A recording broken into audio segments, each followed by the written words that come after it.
The Holy Gospel according to St. Matthew, the 4th chapter. Jesus was led by the Spirit into the wilderness and was tempted by the devil. He fasted 40 days and 40 nights, and afterwards he was famished. The tempter came to him and said, "If you are the Son of God, command these stones to become loaves of bread." But Jesus answered, "It is written, one does not live by bread alone, but by every word that comes from the mouth of God." Then the devil took him to the holy city and placed him on the pinnacle of the temple, saying to him, "If you are the Son of God, throw yourself down, for it is written, He will command His angels concerning you, and on their hands they will bear you up, so that you will not dash your foot against a stone." Jesus said to him, "Again it is written, do not put the Lord your God to the test." Again the devil took him to the very high mountain and showed him all the kingdoms of the world and their splendor. And he said to him, "All these I will give you if you fall down and worship me." Jesus said to him, "Away with you, Satan, for it is written, worship the Lord your God and serve only Him." Then the devil left him, and suddenly angels came and waited on him. This is the gospel of the Lord. Praise to you, O Christ. You may be seated.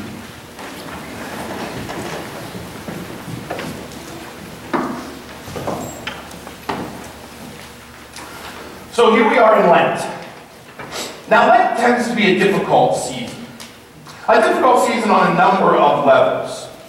It is winter, and though we've had a pretty mild winter overall, it is still winter. We are just beginning to see the sun start to shine, but it's cold and miserable. And we would like to be outside, but we're all cooped up inside watching reruns of NCIS or binge watching something on Netflix or trying to figure out how to stop going stir crazy. Christmas is far gone now. The holiday season is nothing but a debt to be paid and a few pounds to try to eliminate before the swimsuits come out.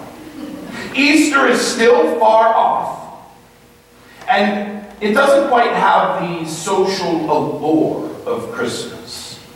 We don't have the Easter run up 3 months in advance like we do for Christmas. We're stuck in this middle. The Cavs, well, they're the Cavs. Okay? Pitchers and catchers just reported to spring training. Football is nothing but a conversation at this point. And then this season pops up. Lent. So we're all just kind of, there's still the flu going around again. Now we have the coronavirus. The election cycle is starting to fire up. Woo-hoo. Primaries are coming. We've got taxes. So there's all of these things that just kind of weigh us down. We could really use a big celebration. We could use a big show. Something to drag us out of the doldrums, if you will. Something to get out of bed in the morning and really strive for, and we get Lent. We get Lent. Now, all of the things that I have just described, all of these things that weigh us down, as well as the myriad of other things that we can throw out there, most of them are just the surface. The real struggle of Lent, the real reason why this is a difficult season, is that whole pesky self-reflection thing. Let's be honest. We really don't like self-reflection. We don't like the looking on ourselves. We don't like the examination, the question, the mining, the digging into our being. We really don't. It's no fun to look at. It's far easier to put the reason for a struggle or where we are on the other, on something else, on someone else. Accept ourselves at face value and then bury those dark places in our lives. Forget about it. It's far simpler and nicer to just kind of drink it away or hate it away or shop it away or wish it away or just plain outright ignore it and hope that whatever shadow resides inside of us just doesn't have any effect. So the journey of Lent, the wandering through the wilderness of our sin and brokenness, our hurt and our loss, our grief and our struggle, the whole idea of self-evaluation as well, sort of repulsive, actually. Not good enough. Or at least I'm better than them. And that's good enough, isn't it? Look, I don't have to be the first in line in salvation. When the trumpet goes up and God starts calling the line, I don't have to be number one at the throne, just as long as there's someone behind me, right? I don't have to get the first seat on the bus. I just want to make sure that there's a seat left on the bus when it's my turn to step on the door. Lent, this season in particular, is a microcosm of our entire existence. Lent is the boiled down, intensified version of our daily existence about this self-evaluation. This is a time when we do look inward. This is a time when we start to ask those big questions. Big questions we should be asking every day, but oftentimes we don't. So Lent propels us back in to start asking those big questions. First question. How am I with God? Have you asked yourself that question recently? How am I with God? How are God and I doing? I know the Savior's got me, and I know that when it is my time, I'm not going to have to face the fiery furnace of hell, because that is the promise made to me in baptism. I know the Savior's got me. But is God truly my Lord? Savior, yes. But how am I with God? Am I striving to be closer to God? Even if I'm not succeeding, am I striving to walk in the way of the Lord? Am I trying to live a life that glorifies God? Leaning more towards the saint than the sinner? Does it matter? Is this God more important to me than other things? Well, just kind of the same. Am I being open and honest with God? Do I let God in and walk around inside of me?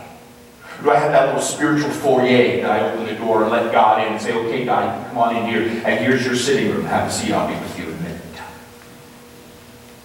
Our spiritual houses can be really, really complex. Do I let God in and walk around? Or are there places where I feel naked and exposed before God, and like Adam and Eve, want to cover it up, want to hide it, want to bring shadow to it? How am I with God? How are you with God? Are you doing okay with God? Are you wanting to go deeper with God? Or is it swimming in the shallows enough? And then that next question that comes along in that self-evaluation. So how am I doing with God? And then am I reflecting God to others? Because that's part two. First we take God in. We receive this salvation. We receive this command from God. But it is not an interior own it, keep it to myself thing. God is not meant to be the best kept secret in my life. Am I reflecting God?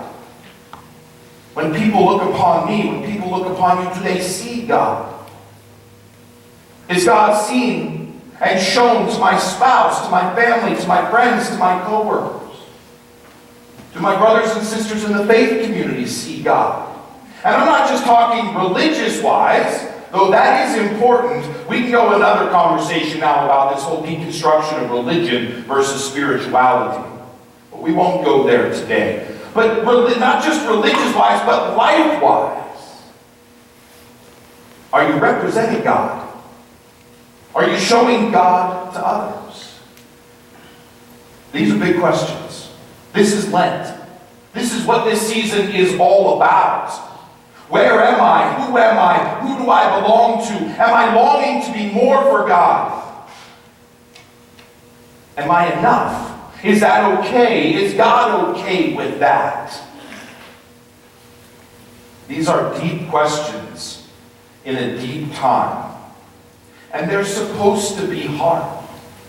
These are supposed to be difficult questions, deep and challenging. These are the wilderness questions that we propel ourselves into the season with, to go deeper with God and to ask them constantly if necessary.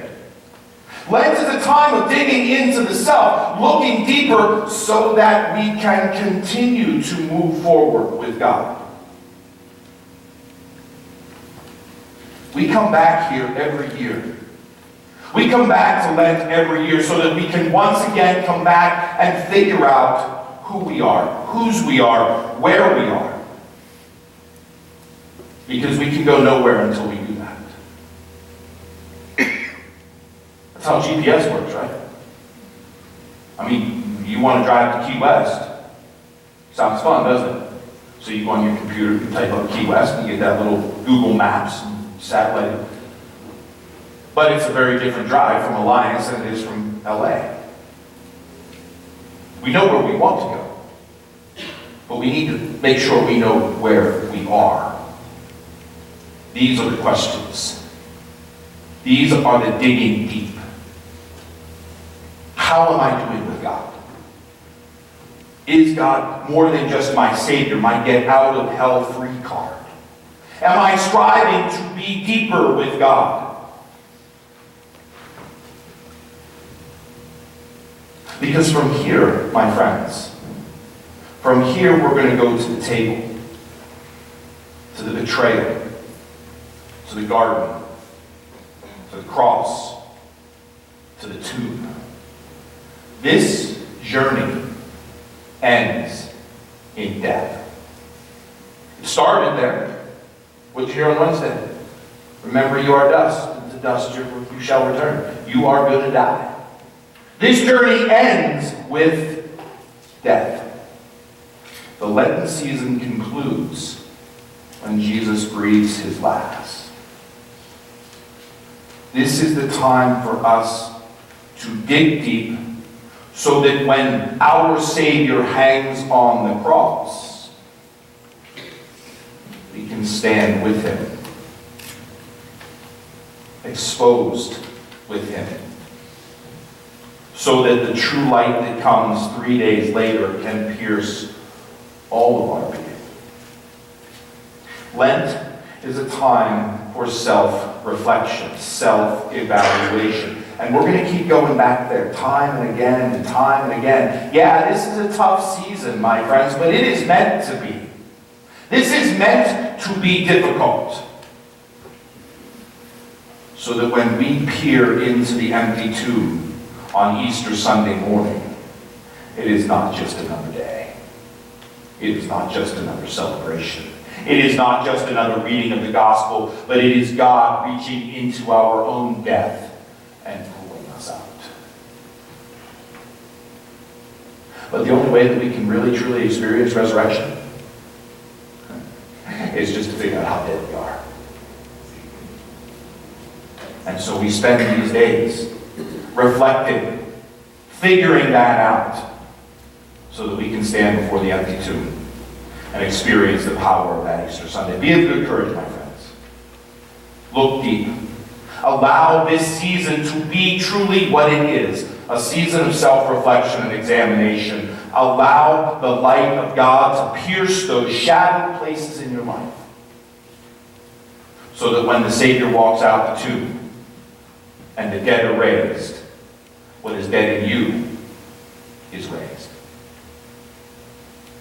Welcome to the wilderness. Welcome to Lent. It gets better, but only after we get to the cross. Amen.